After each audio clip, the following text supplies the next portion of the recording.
Chapter 1. Crash. William Miller, towering and broad-shouldered, slammed the door open with a force that made the walls tremble. His eyes swept past me, scanning the room like a predator searching for prey. When he didn't see Emma, his frustration zeroed in on me, and I could feel the heat of his anger rising. The look in his eyes was as venomous as it had been in my previous life. Nothing had changed. Before I could react, William grabbed my chin, fingers digging painfully into my skin.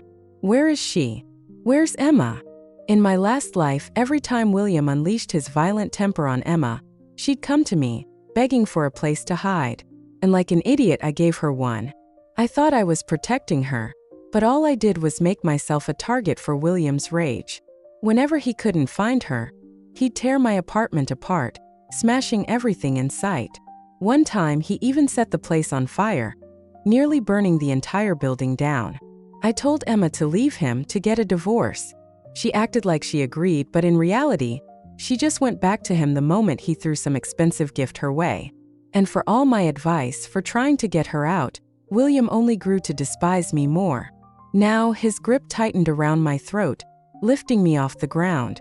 I could barely breathe, my feet kicking helplessly as I struggled. Then, without warning, he threw me to the floor like a rag doll. Pain shot through my body, but I didn't have time to focus on it. If I didn't move fast, I knew what would come next. William was strong. In my last life, he took my life, and I wasn't about to let that happen again. I'm looking for her too. I managed to choke out, scrambling to my feet. If you hadn't barged in, I was about to report her missing. William's eyes narrowed, clearly not buying a word of it. And honestly, I didn't blame him. In my previous life, I spent every waking moment covering for Emma, shielding her from his wrath.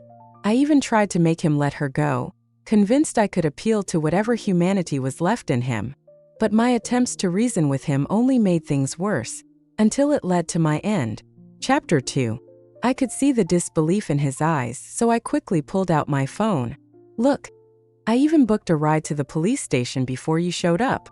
As if on cue, my phone rang. The driver was calling to confirm the pickup. William's tense posture relaxed, if only slightly. He still looked at me with suspicion, but he seemed to believe me for now. I exhaled shakily and took a few steps back, putting some distance between us. Being near him made my skin crawl, my body instinctively recoiling from the memories of everything he'd put me through. The fear was real, but so was the anger. Anger at William for his cruelty, but also at Emma for dragging me into her mess. I hated William for his violence, but I hated Emma even more for her lies. Looking back, their entire relationship had been a train wreck from the start. From the day they met to the day they got married, barely 6 months had passed. When I first got her wedding invitation, I told her to think twice. I had seen what kind of man William was. Once, I watched him snap a cat's legs like it was nothing, tossing it into the trash without a second thought. He didn't leave until stray dogs had torn the poor thing apart. But Emma? She wouldn't hear a word against him. Olivia, you're misunderstanding him, she'd say, her voice dripping with misplaced devotion. He did it because I'm allergic to cats. He was just protecting me, that's all. Olivia, can't you be happy for me? I finally found someone who loves me this much. She always looked so pitiful when she said it, as if I was the one trying to break them up, as if I couldn't understand their so-called love. Looking back now, it was obvious. Emma had been chasing wealth all along. William was her ticket to the life she'd always dreamed of, and she wasn't going to let go of him easily. In my past life, she played us both like pawns. She wanted to escape his abuse, sure, but she also wanted his money. And to get what she wanted, she had no problem dragging me into the crossfire. She set me up to take the fall, letting William's rage tear us both apart while she stood back, waiting to take whatever was left. But this time I wasn't going to let her get away with it. If Emma wanted to play games, I'd make sure she was stuck in this nightmare of a marriage for good.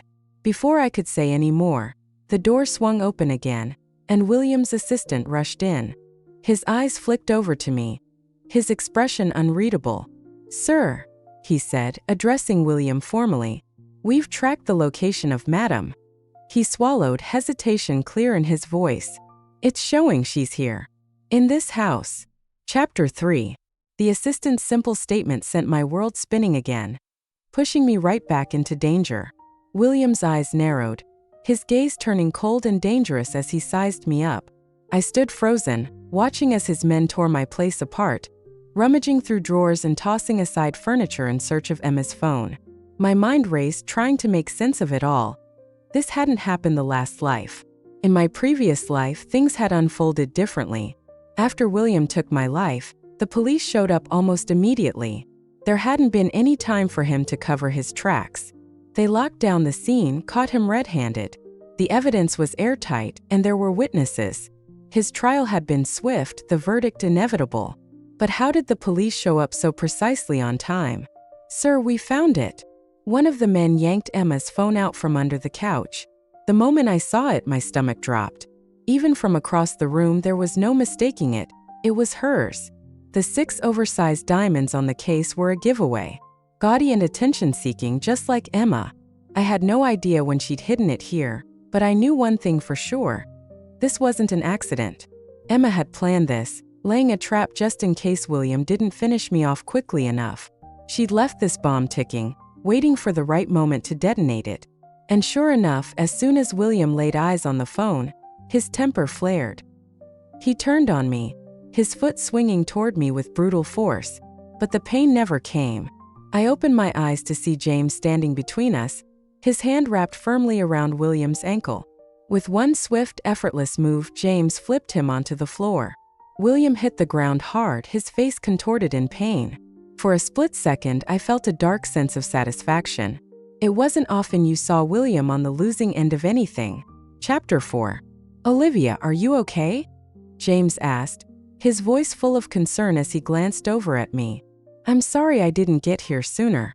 I came as fast as I could after you texted, but I was stuck in a meeting." He shot a quick look at William, who was still groaning on the floor, before turning back to me, his eyes scanning for signs of injury. I shook my head, trying to reassure him. "No, you got here just in time.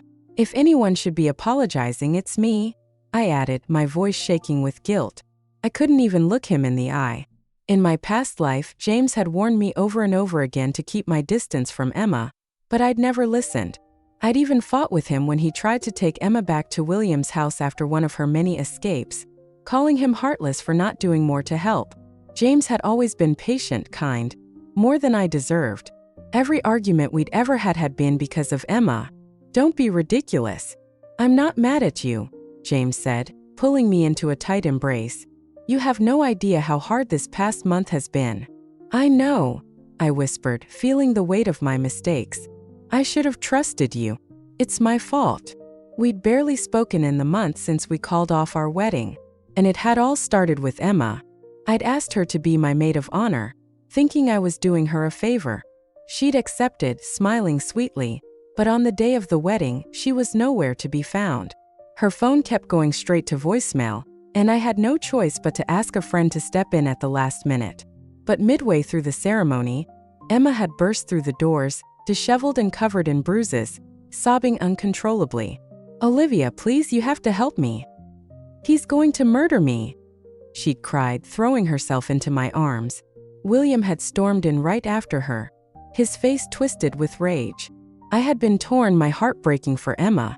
I'd begged James to step in to protect her. After all, James was a champion in martial arts. If anyone could handle William, it was him. But James had refused, his voice calm but firm. "Olivia, we should call the police," he'd said. Emma had immediately panicked. "No, the police won't help. They'll just call it a family issue. And when we get home, he'll only hurt me worse." She'd clung to James, her hands trembling, her face a picture of terror. Chapter 5. Back then, all I could think about was standing up for Emma. I was so focused on defending her that I completely missed the subtle things she was doing, the little manipulations, the way she pressed herself against James. I barely noticed that her whole body was practically glued to him. Meanwhile, William was tearing my wedding apart, scaring off the guests and turning the day into a total disaster. James, ever the protector, finally broke free of Emma's grip and tried to shield me from the chaos, wrapping his arms around me. But instead of being grateful, I shoved him away. "James, I can't believe you're acting like this," I yelled, my voice full of frustration and disappointment. Are you really so scared of getting involved that you won't even help my best friend? James looked at me, stunned, as if he couldn't believe what he was hearing. Is that really what you think of me, Olivia? For a moment, the tension between us was palpable, so thick it was hard to breathe. And of course, Emma, always the master manipulator, seized the opportunity. Olivia, it's fine, really, she said, her voice full of fake concern. This is your big day. Don't ruin it just because of me. James shot her a cold, disbelieving look, as if he was trying to snap me out of the spell she'd cast over me. You're really going to side with her again? He asked, his voice low but full of hurt. But I was too far gone. I grabbed Emma by the arm and stood by her side, nodding. James's face fell, the pain in his eyes unmistakable. He turned and walked away, his steps heavy with disappointment. But before he left, he made sure William wouldn't hurt me. He knocked him flat with one clean, powerful punch, leaving him groaning on the floor. That was the last time we spoke. After that, James and I stopped talking, both of us too stubborn to apologize. We let the silence stretch between us, and by the time my previous life came to an end, we still hadn't made up. Chapter 6. William wasn't done, though. He dragged himself off the floor and came at me again, swinging a punch before I could even react. My heart jumped into my throat. I froze, completely paralyzed by fear. But James was faster. In a split second, he shoved me aside and spun around, kicking William square in the gut. The impact was brutal, and William crumpled to the ground, gasping for air, his face twisted in agony. What are you all waiting for? William wheezed, glaring at his remaining lackeys. Do I have to do everything myself? The few men still standing around exchanged nervous glances. They'd seen what James could do, and none of them were eager to jump in. One or two of them threw half-hearted punches in James's direction, but they clearly had no intention of actually getting involved. James barely spared them a glance before barking. Get out. They didn't need to be told twice. Within seconds, they were gone, leaving William writhing in pain on the floor. Even then, William wasn't ready to give up. Olivia, he growled, his voice rough and full of venom. Don't think that just because you've found someone to protect you, I'll let you off the hook. Emma has always been good to you, and this is how you repay her? I'll make you pay for hurting her. I couldn't help but laugh at the absurdity of it all. Good to me? I asked, stepping closer, my voice dripping with sarcasm. Is that what you think? I crouched down next to him, looking him straight in the eyes. Emma's version of being good meant isolating me from everyone who cared about me. One by one, she pushed them all away. It had happened more times than I could count. Friends I'd known for years suddenly stopped talking to me. Either they ghosted me, or we had some unexplained falling out. Even her own friends couldn't stand me. The only time Emma ever came looking for me was when she needed a scapegoat or someone to fight her battles. For years, I told myself it didn't matter. I thought as long as she was happy, that's all that counted. Friends didn't have to be around all the time, right? So I'd sit there, watching her post photos of fancy dinners and trips with her other friends, and I'd like every single one, adding comments like, have fun, or, you deserve it. And when her friends called me names behind my back, pathetic, I stayed quiet, not wanting to make things awkward for her. I swallowed every insult, every slight, all to keep the peace. Chapter 7. And what did I get for all my endless compromises? Emma exploited every single one. She systematically drove away anyone who genuinely cared about me, trapping me in her carefully crafted prison. She used me until there was nothing left, and when I was no longer of value, she tossed me aside like I was disposable. I had never truly reflected on my relationship with her until now. The realization hit me hard, so hard that I couldn't stop shaking with anger. James, noticing my distress, immediately stepped in to calm me down. Olivia, it's over now, he said softly, his voice steady. From now on, no matter what happens, I'll be right here with you. I turned to him, gratitude swelling in my chest. Through everything, he had chosen me, standing by my side when I needed him the most. Taking a deep breath, I regained my composure and refocused on William. It was time to get back to the matter at hand. Emma's only been missing for a short time. Why are you acting like she's already met some terrible fate? That was the part that had puzzled me from the moment I woke up in this second chance at life. Sure, William was impulsive and erratic, But in my previous life, Emma had simply vanished. No body, no trace. So why hadn't William been more desperate to find her back then? Why had he come after me with such viciousness instead? Still caught up in my earlier accusations, William answered almost automatically, not fully processing the shift in conversation. She sent me a text before she disappeared. A text? I repeated, narrowing my eyes. I grabbed his phone from his hands without hesitation. Holding it up to his face to unlock it, I quickly scrolled through the messages until I found what I was looking for. There it was. William, Olivia said that if I don't leave you this time, she'll go to the media. I don't want to lose you, and I certainly don't want to lose my best friend. I'm so torn, I don't know what to do. Please don't confront her. Olivia's been acting so unstable lately, and to be honest, I'm a little afraid of her myself. By the time I finished reading, I could feel the heat rising in my chest. William, now emboldened by the message, glared at me with renewed fury. After she sent that text, she went completely off the grid. Her phone's been out of power ever since. I've looked everywhere, and there's no sign of her. His voice was rising with each word. And now I find her phone in your house, and you have the nerve to claim you haven't seen her? You're lying. Just tell me what you've done with Emma. Before I could react, William lunged at me, his hands reaching for my throat. Chapter 8. But James was faster. With lightning reflexes, he landed a solid kick to William's ribs, sending him flying backward. William crashed to the ground, gasping for air while I stood frozen, staring at the phone in my hand. And then, unexpectedly, I began to laugh. It wasn't a polite laugh. It was the kind of bitter, uncontrollable laughter that bubbles up when you realize just how twisted things have become. I had only ever read about people like Emma, the kind of person who could turn every situation to their advantage, twisting facts and manipulating everyone around them. And now I realized I had been living with one all along. Emma had outplayed me in a way I never saw coming. I had mentioned going to the media, but that was back when she was covered in bruises, after William had beaten her so badly she could barely stand. I had urged her to get a divorce, even offered to help by exposing William's abuse to the press, thinking public pressure would force him to let her go. I never imagined that my offer to help would be turned into something so sinister. What I had said in an effort to protect her, to give her a way out, had somehow been twisted into a narrative where I was the villain trying to destroy her marriage. I had spent 10 years being her friend, and this was how she repaid me, by stabbing me in the back. I thought back to what had happened after my end in my previous life.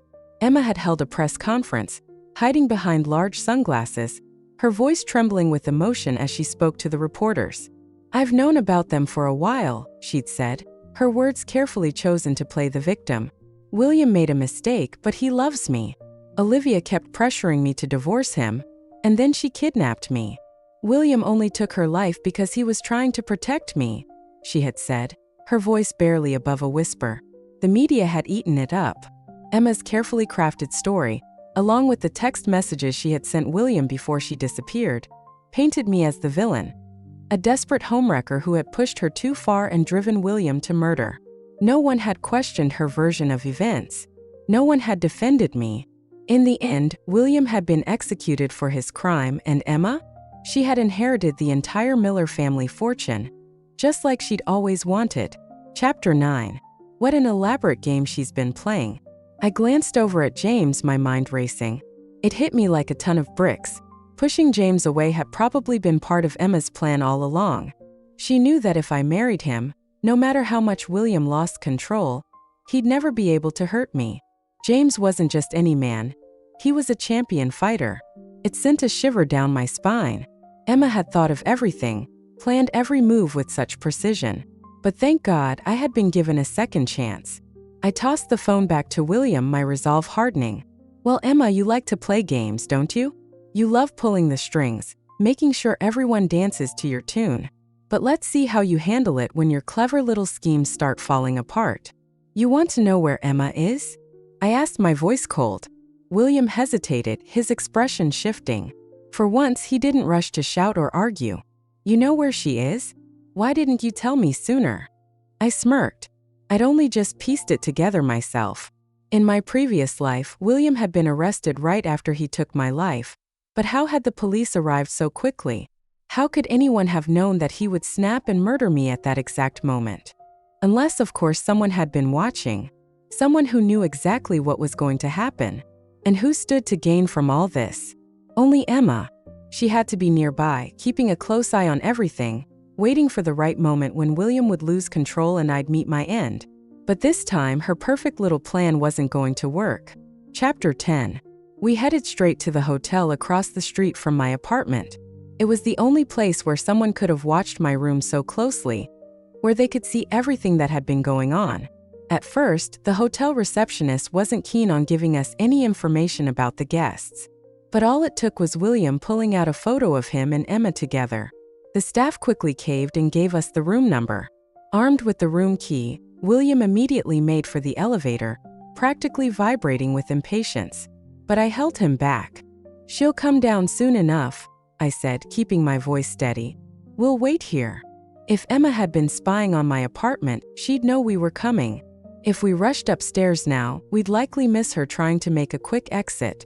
It made more sense to stay put and catch her in the act. Surprisingly, William didn't argue. His earlier rage seemed to have fizzled out, leaving him looking drained and defeated. For a moment, I wondered what was going on in his head, but now wasn't the time to dwell on it.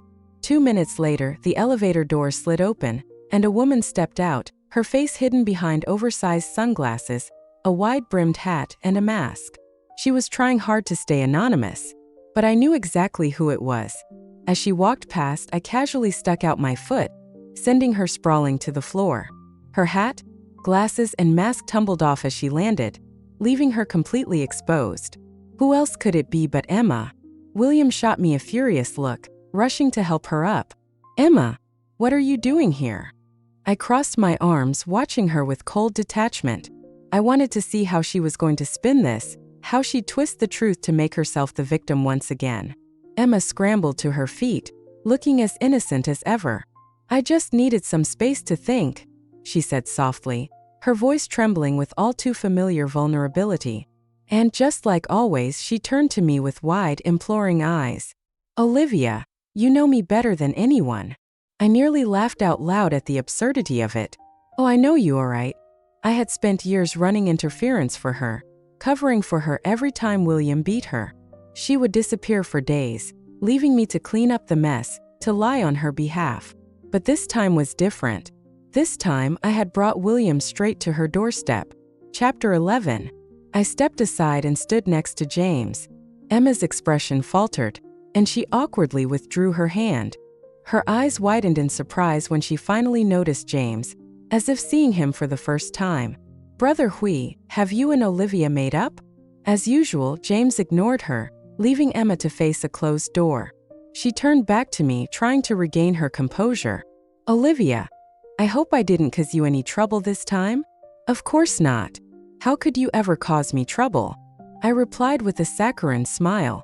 "But this time, you certainly worried your husband sick." "Emma, you're married now.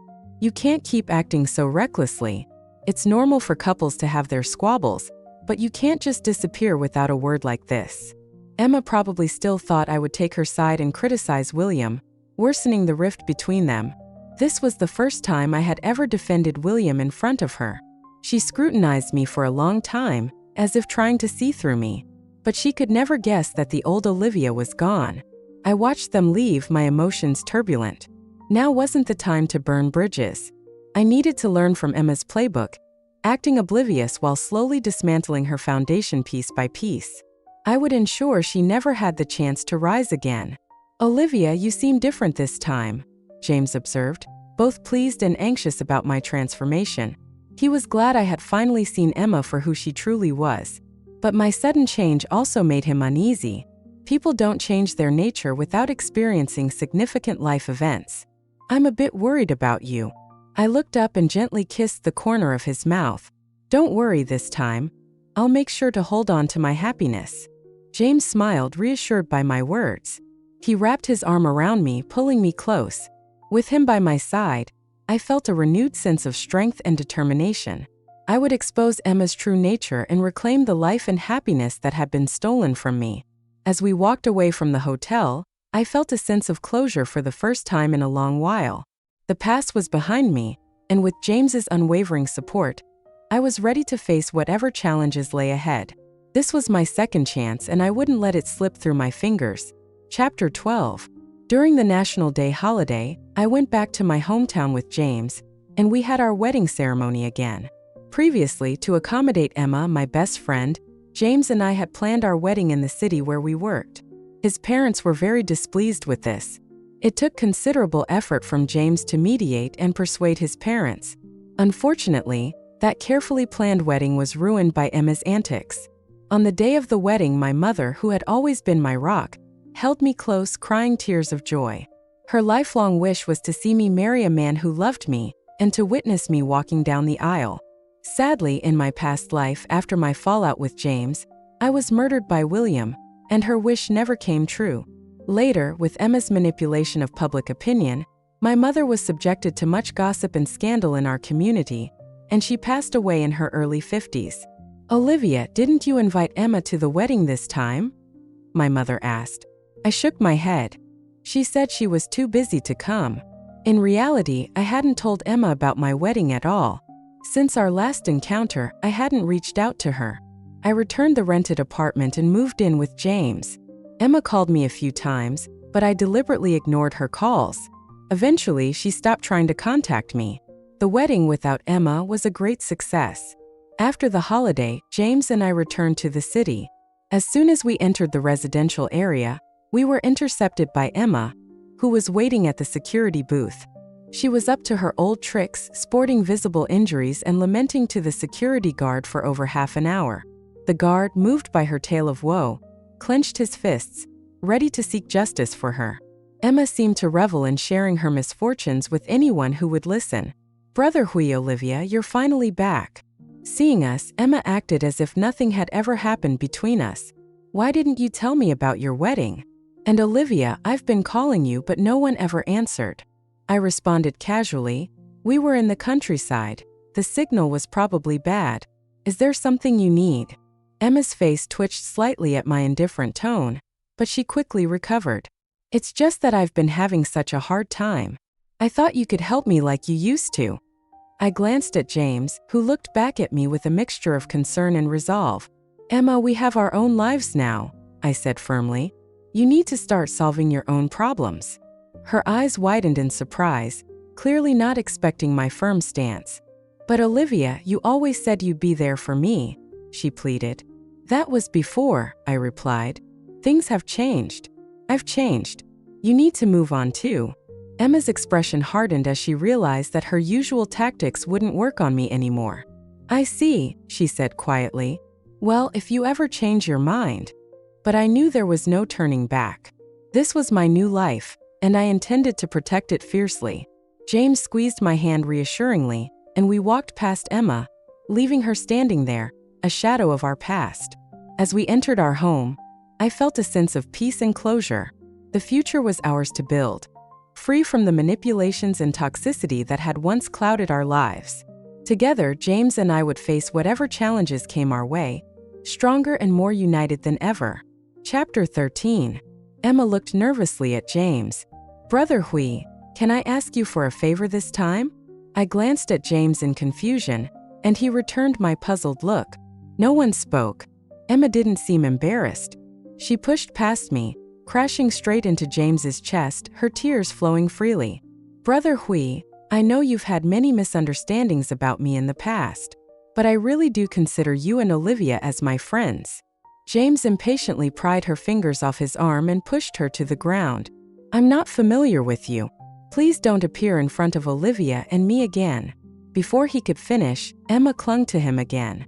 "Brother Hui, I'm really not as bad as you think." This time she held on even tighter.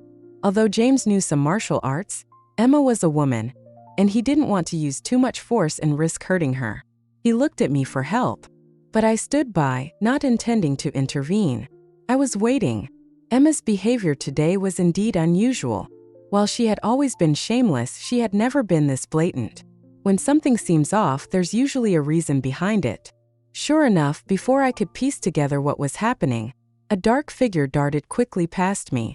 I turned just in time to see William charging towards James, a crazed look in his eyes. "Get away from her!" he roared, his fist aimed squarely at James. James, still entangled with Emma, couldn't react in time. But I could. I stepped forward, blocking William's path and catching his fist with both hands. The impact was jarring, but I held firm. "Enough!" I shouted. "This ends now." William's eyes widened in shock, his rage momentarily halted by my unexpected interference. Emma took advantage of the distraction to pull away from James, her eyes darting between us, calculating her next move. "This has gone on long enough," I said, my voice steady and cold. "Emma, William, your games are over. We won't be your pawns anymore." James, now free from Emma's grasp, moved to stand beside me, his presence a comforting shield. "You need to leave," he told them, his tone brooking no argument. "And don't come back." Emma's face twisted with anger and frustration, but she knew she had lost this round. "Fine," she spat, her voice venomous. "But this isn't over." William, still seething, took a step back, his eyes locked on mine with a promise of retribution. But I stood my ground, unflinching. "Yes, it is," I replied firmly. "It's over." With that, Emma and William finally left, their departure heavy with unspoken threats. I turned to James, who looked at me with a mixture of pride and concern. "We did the right thing," he said softly, pulling me into a comforting embrace. I nodded, feeling a sense of relief and closure wash over me. For the first time in a long while, I felt truly free. Together, James and I walked back to our apartment, ready to face whatever the future held, knowing that we had each other's backs. Chapter 14. Before I could react, the dark figure lunged at the two struggling individuals, knocking them both to the ground. I gasped and rushed over to help James. It was then that I realized the dark figure was William. In the confusion, he punched James, sending both of us sprawling onto the grass. I twisted my ankle and struggled to stand up. James helped me to a nearby stone bench, preparing to check my injury. But William wasn't done. This time, James didn't hold back. With a swift move, he performed an over-the-shoulder throw, slamming William into the ground with a resounding impact. I heard the sickening crack of bones breaking. "James, you have a wife, yet you covet someone else's. You're shameless." William spat, struggling to get up. He looked like he wanted to come at us again but hesitated, intimidated by James's stance. Suddenly, Emma dropped to her knees, sobbing dramatically. "Husband, this isn't my fault." He kept holding on to me, saying he felt sorry for me and wanted to help. He wouldn't let me go. "I just wanted to see Olivia." As Emma continued her tearful complaints, William's face grew darker and darker. Then, his gaze fell on the grass where the struggle had taken place. Following his line of sight, I saw several photographs scattered on the ground, all candid shots. The photos showed James and Emma in compromising positions, their gestures intimate, even one showing them in bed together. My mind went blank. James stepped in front of me, trying to shield me from the sight. "Olivia, these aren't real." I felt my heart sink, but I couldn't let myself be swayed by what seemed like obvious manipulation. "James, I need to know the truth," I said, my voice trembling but firm. He looked at me, pain and determination in his eyes. "I promise you, I have never been involved with Emma. These photos are fabricated." Emma's sobs grew louder. "How can you say that? These photos clearly show everything. You're just trying to cover it up." William glared at James. "You think you can lie your way out of this? You're disgusting."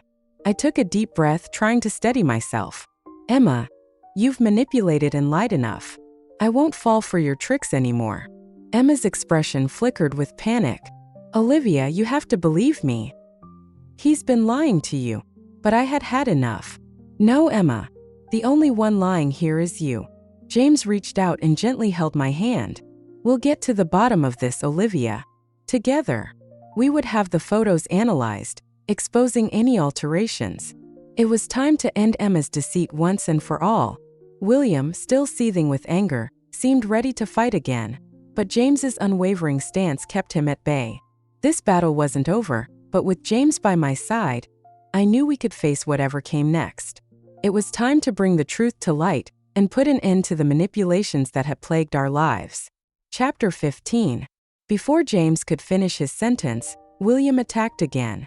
This time, fueled by the anger from the photos, James was also incensed.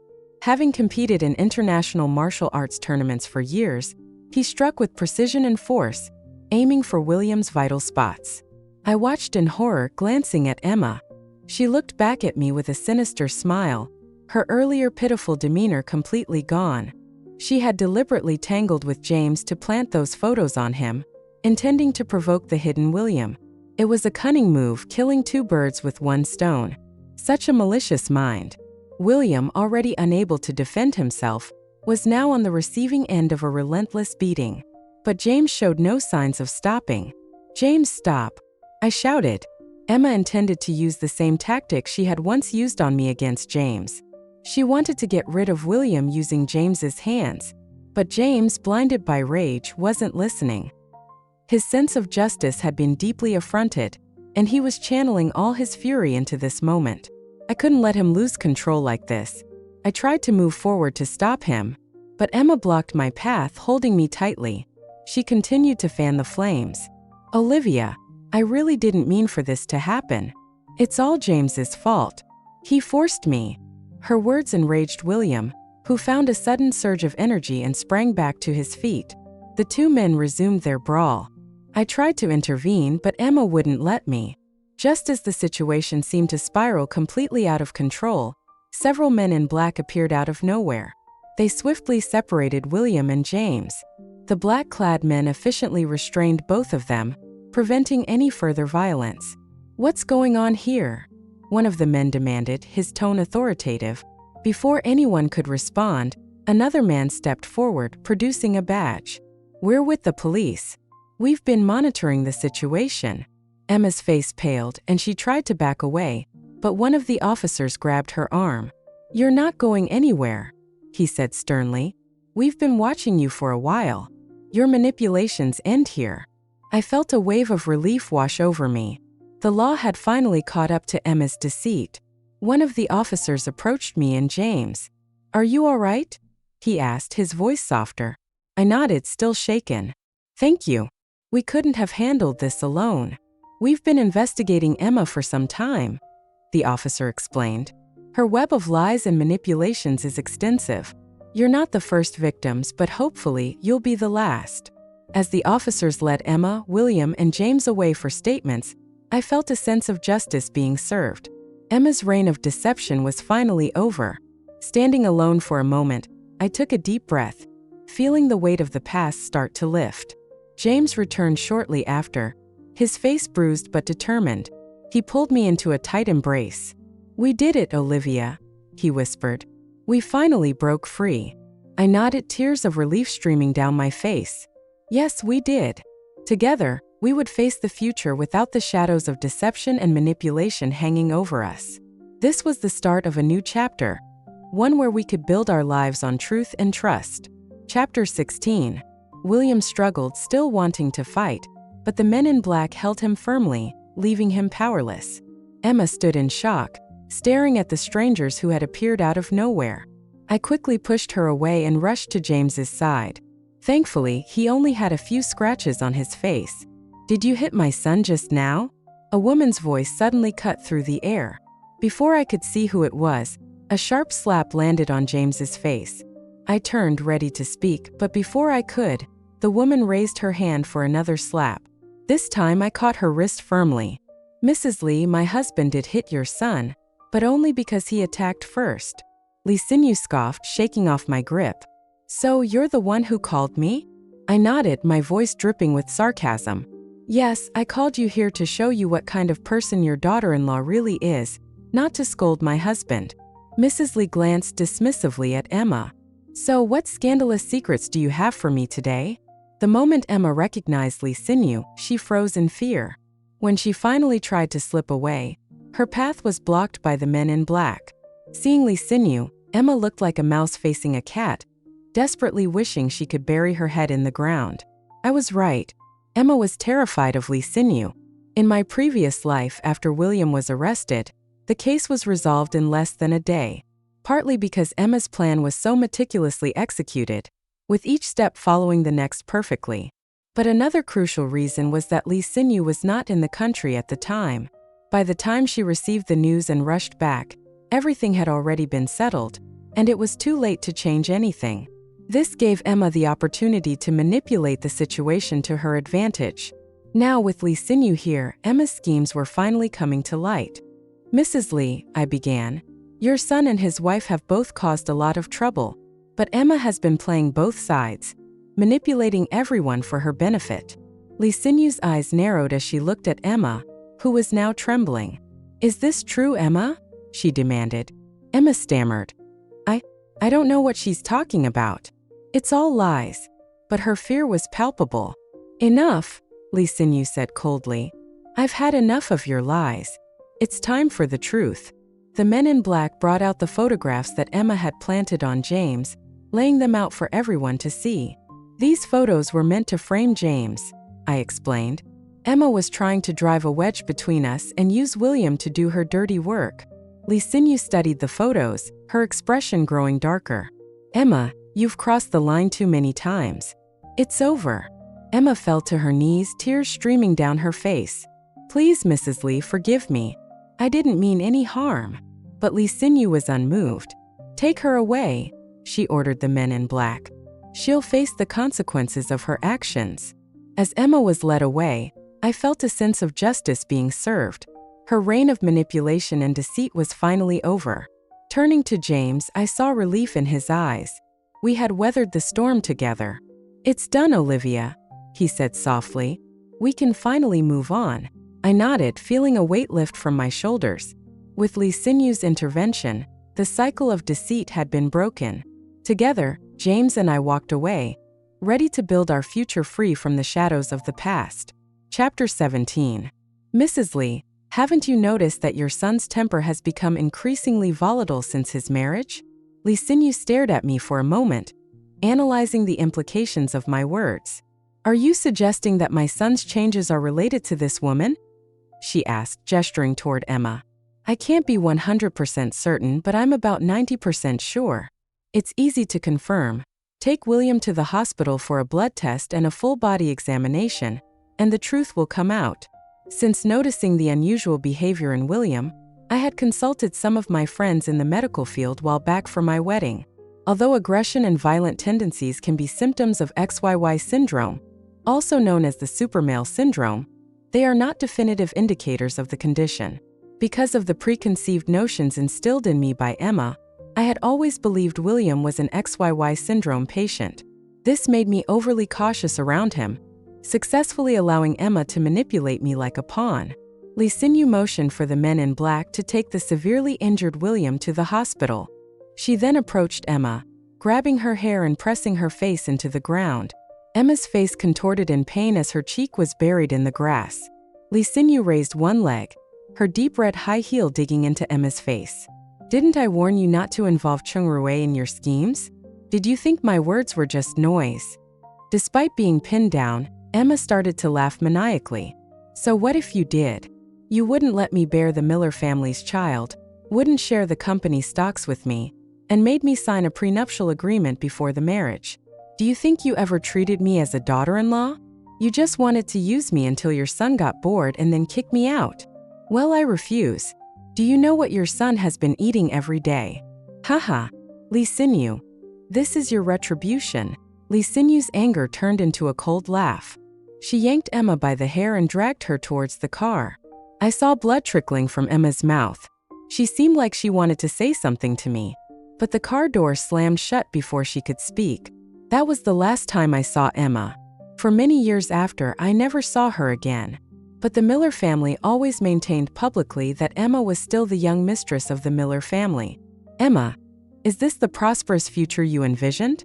Despite the chaos and the manipulation, I felt a sense of closure. Emma's treachery had finally caught up with her, and justice, in its own way, had been served.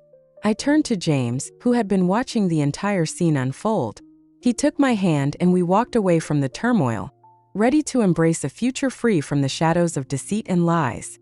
As we moved forward, I knew that with James by my side, we could face anything. Together, we would build a life grounded in truth and filled with genuine happiness. Chapter 17.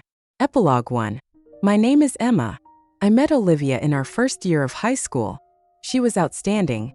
Not only did the teachers and students like her, but even the boy I had a crush on liked her.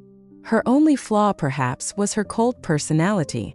To get close to her, I spent all my remaining pocket money every day to buy her milk. After a month, she finally walked over and spoke to me for the first time. She said she never drank that brand of milk. I will never forget the tone of her voice. It was as if she were bestowing a favor upon me. It was as if she was saying, "Don't try to flatter me with what you think is precious. To me, it's just trash." I smiled and said it was okay. Olivia didn't understand why I was smiling. She continued, "I threw away all the milk you bought." I kept smiling. "It's okay. What kind of milk do you like? I'll buy it for you next time."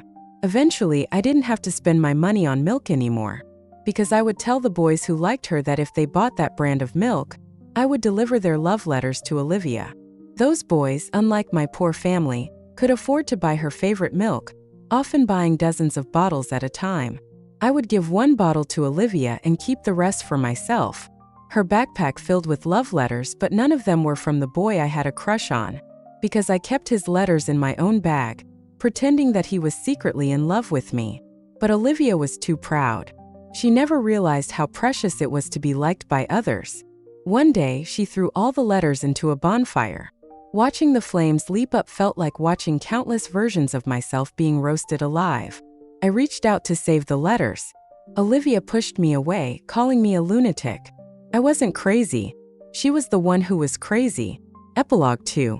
Over the years, I have tightly bound myself to Olivia. Wherever she went, I went. I witnessed her despair when she failed her high school exams. I also saw her loneliness when she was isolated in university. She didn't seem as exceptional as she had been in high school. No one wanted to revolve around her anymore. I finally could flaunt the love letters I received in front of her, but she didn't seem to care at all. I thought that such a proud person must think those people weren't good enough for her, so she showed no interest. Later, I desperately wanted to find a rich boyfriend.